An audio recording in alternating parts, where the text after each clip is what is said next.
I was at the National Association of Black Journalists conference last Yes, week sir. where President Trump made some attacks on Vice President Harris's biracial heritage.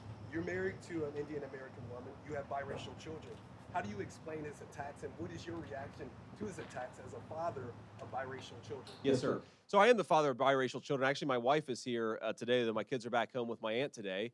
And look, I was not bothered at all by what President Trump said, and I didn't take it as an attack on Kamala Harris's biracial background at all.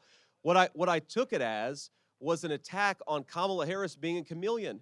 She pretends to be one thing when she's in front of one audience. She pretends to be something else when she's in front of another audience. And I think he was observing the basic foundational reality that Kamala Harris pretends to be something different depending on which audience she's speaking to.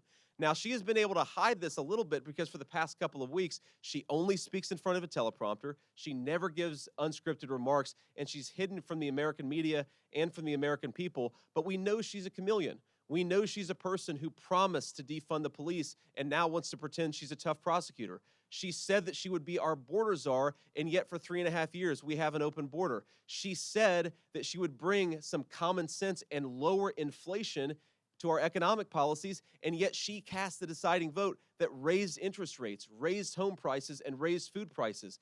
Donald Trump said something very simple, totally inoffensive, but frankly, obviously true to me, which is that Kamala Harris is a chameleon. She's a fake, and the American people have to look at her record if we actually want to know how she stands on the issues, because her words simply can't be trusted. Sir. How can you fake your race? If I'm she's sorry? both Indian and black, how can she fake her race? She fakes who she is depending on the audience that she's in front of, and that's who she is, and that's who she's always been.